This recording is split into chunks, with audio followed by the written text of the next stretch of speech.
जय श्री राधे। पूज्य श्री सद्गुरुदेव भगवान के चरणों में प्रणाम। पूज्य श्री साधु कृष्ण प्रेम जी कहते हैं, साधक की यह दशा होती है कि वह भगवान को तो चाहता है परंतु संसार को भी छोड़ना नहीं चाहता। वह अपने घर परिवार, राजपाट, पति पत्नी, पुत्र आदि को साथ लेकर भगवान से जुड़ना चाहता है। सूर्य के दर्शन करने की चाह भी रखे और अंधकार को भी नहीं छोड़ना चाहे, यह तो बहुत ही विकट दुविधा की स्थिति होती है।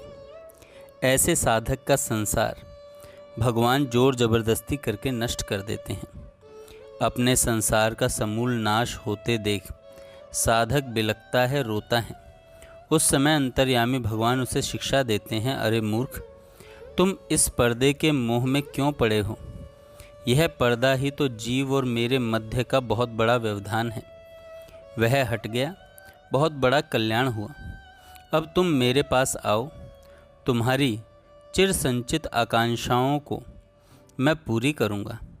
परमात्मा का यह आह्वान, आत्मा के आत्मा परम प्रियतम, प्राणों के मर्म भगवान का यह मिलन आमंत्रण भगवत कृपा से जिस महाभाग्यवान के अंतर्देश में प्रकट हो जाता है, वह प्रेम में निमग्न होकर सब कुछ छोड़कर, इस छोड़ने को भी भूलकर भगवान की ओर दौड़ता है।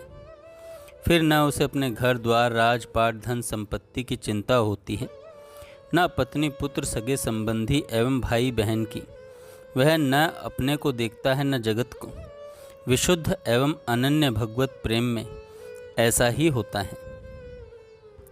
पूज्य राधा बाबा कहते हैं, भगवान के नाम का आश्रय दृढ़ता से पकड़ लीजिए। अन्य साधनों का विरोध नहीं है, सब करें, अच्छी तरह करें, पर आश्रय भगवान के नाम का पकड़ें। जैसे छोटा बच्चा माँ का आंचल पकड़े रहता है, इसके बाद हमें यह चाहिए वह चाहिए, सब चीज़ें खोजता है। बाप, भाई, बहन सबको चाहता है, परंतु माँ का आंचल नहीं छोड़ता। वह ऐसा इसलिए करता है कि उसे इस बात का भरोसा है कि माँ उसकी अपने अहेतुक स्नेह से सदैव रक्षा करेगी। वैसे ही नाम का आश्रय पकड़ लें और फिर इसके बाद सब करें। ऐसा करने पर नाम हमें तार देगा।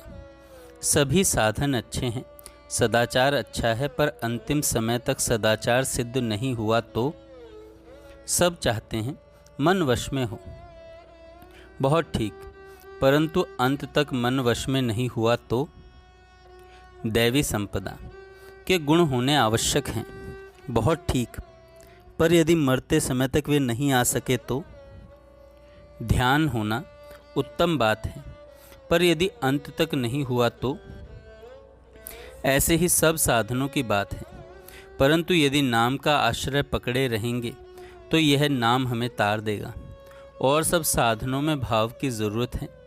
भाव होगा तो काम होगा, पर भगवान का नाम बिना भाव के ही हमारा कल्याण कर देगा।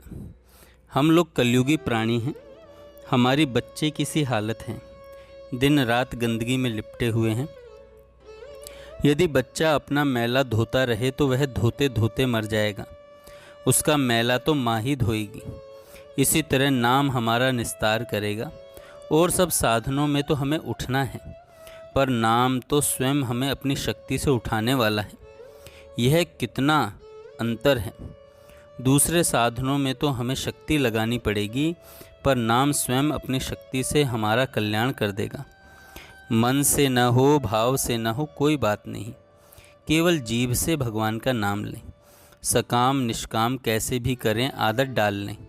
जम्भाई लेते, चलते फिरते, छींकते आदि हर एक क्रिया में जिस प्रकार हो, जीभ से भगवान का नाम लेते रहना चाहिए। जय श्री राधे।